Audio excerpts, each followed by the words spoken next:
thought they were dead. Dead? No, you cannot kill them, no.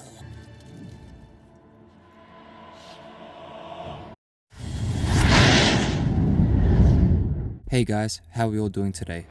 I've been going around and asking all of my Lord of the Rings friends what they think of the Witch King death scene in the Pelennor Fields, questioning how they believe he died. The general consensus amongst the people that I've asked was that the prophecy was fulfilled due to Eowyn not being a man, rather a woman. So it only made sense that her blade struck down the invincible Lord of the Nazgul. So was this the reason? For this, I will explain to you his death as best I can. The movie really left this one up in the air. So to begin with, there was in fact a prophecy. In the Battle of Fornost, which was the decisive battle between the forces of Angmar under the Witch King and of Earnur, who was the Crown Prince of Gondor, allied with Glorfindel, who set out with a force of elves from Rivendell. The Witch King was utterly defeated, and his armies were disbanded. Earnur, who was filled with rage, sought to follow and fight the Witch King after his retreat. It was here when Glorfindel said to Earnur at the Battle of Fornost, "Do not pursue him, he will not return to this land. Far off yet is his doom, and not by the hand of man will he fall." These words were remembered by many, hence why the Nazgul was confident in his remarks to the Rohirrim soldier when he stated, "You fool, no man can kill me."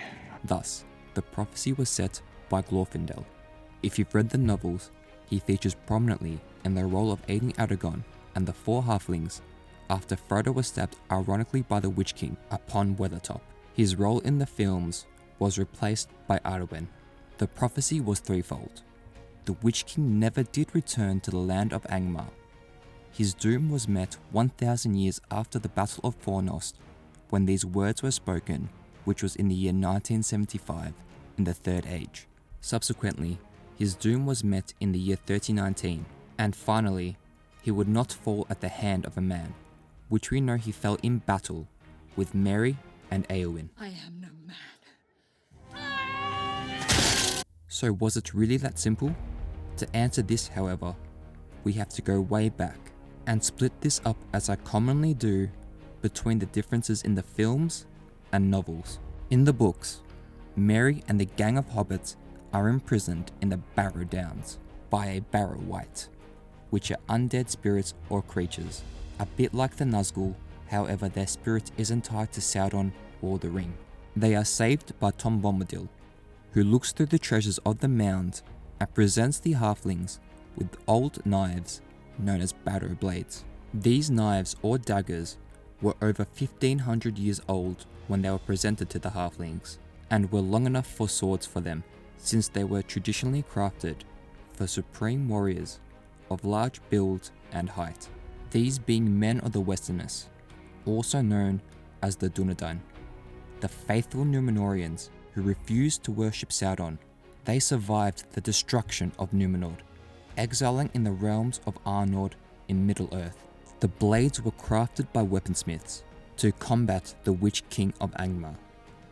They were enchanted with special magic to harm the Ringwraith, with the ability to disconnect the force connection that he had with the ring. Sauron was avenged by the leader of the Nazgul, who set about enacting his master's long vengeance upon the realms in exile of the Dunedain. In the films, since the scenes with Tom Bombadil and the Barrow Downs were skipped over, Aragorn simply presents the halflings with the swords, with no explanation of their history nor enchantment.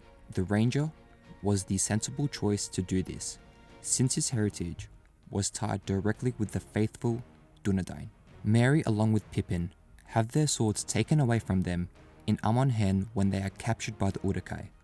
This is consistent in both the films and novels. Aragorn uncovers their weapons, post their farewell to Boromir, and presents the enchanted weapons back to the two hobbits when they reunite in Isengard, which is unique only in the books. Now that some history has been mentioned, fast forward to the Battle of the Pelennor Fields in Gondor.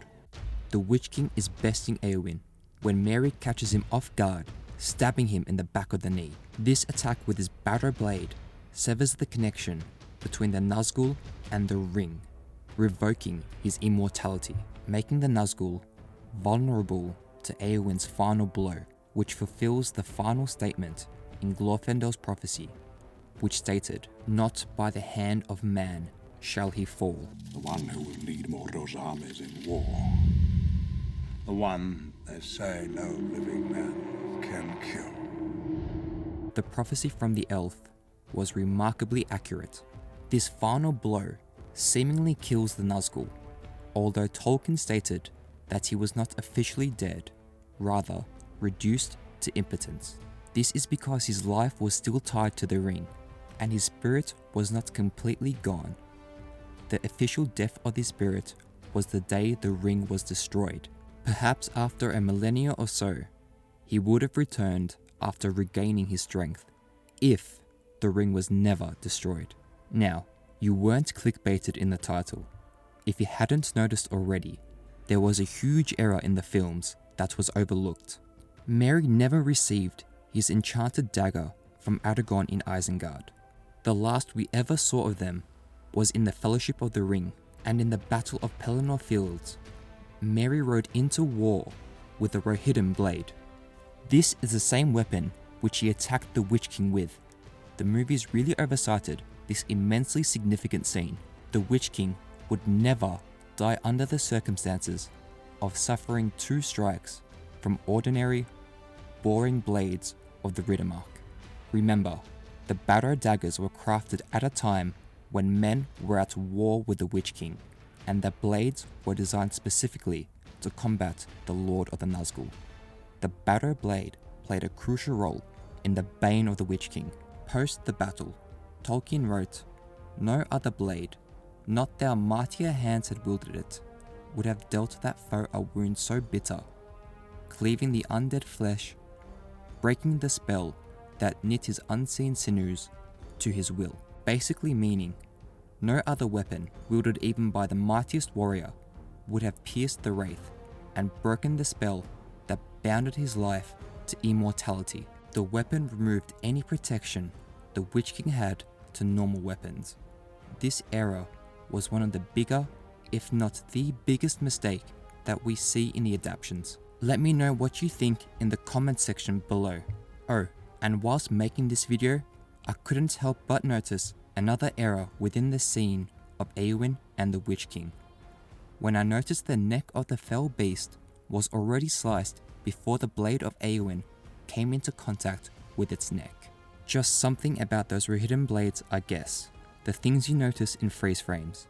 Anyways, I hope you all enjoyed this video, my Middle-earth friends. Be sure to like and subscribe so we can grow this channel together. Hanonle for watching, and I'll see you on the next episode of Lord of the Rings Theory. Namari. Embrace the power of the ring, or embrace your own destruction. Renewed shall be blades.